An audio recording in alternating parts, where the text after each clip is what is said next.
Welcome. Today I'm going to get the driver's side torque box out of the Mustang.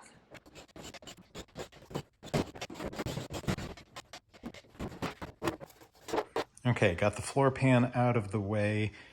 This gives us a good look at the floor support up into the frame rail. Fun little surprise. It looks like we had little critters.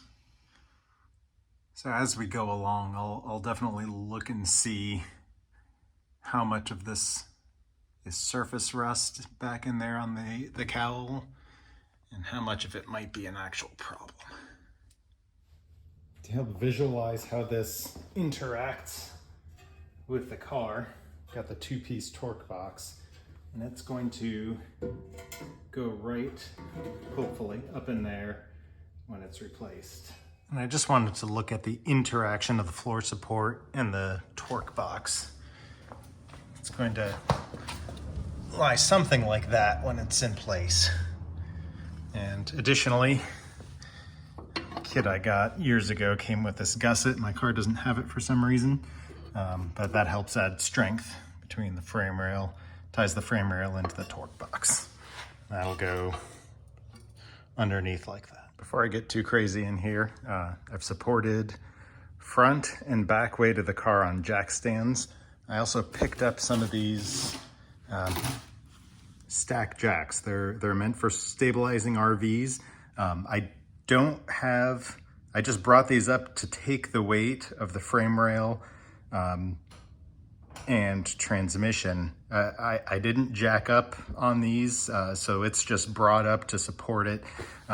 Because basically I'm disconnecting, when you remove the torque box, you're disconnecting your frame rail from your rockers. You don't want things to sag and move around as you're taking away that structure. So I just have them there just enough to take a little bit of weight off so that as I cut away the structural supports, things don't sag. Is this overkill? Maybe. Is this not enough? We're gonna find out. All right, I'm in the middle of cutting away the sections of the torque box, and I almost can't believe this. So I got the upper and lower separated and peeked down inside. The little critters made a nest inside the torque box. I'm not even mad. I definitely have my doubts on if I can get this upper torque box out of there without mangling the toe board. We'll see.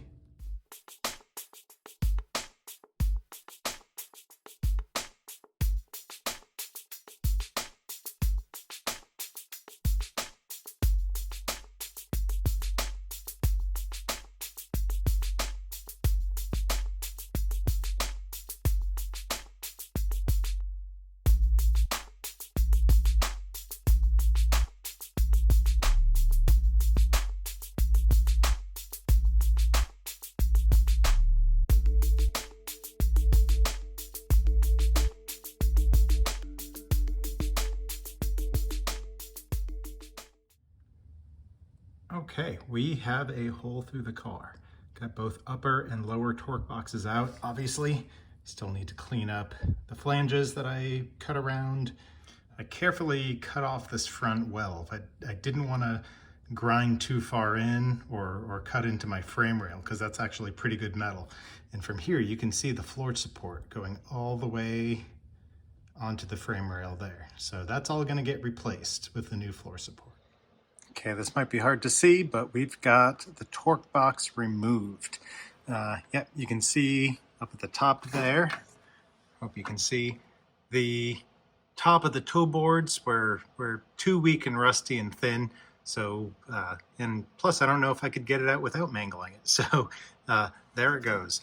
I'm gonna go ahead and try to fit up just for the sake of seeing how it goes, fit up the new torque box pieces.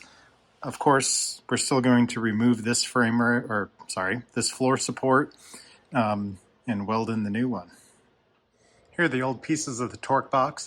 I cut out the big pieces. You can see I removed some spot welds and got the big pieces out and cut away the flanges and then grind and remove those individually.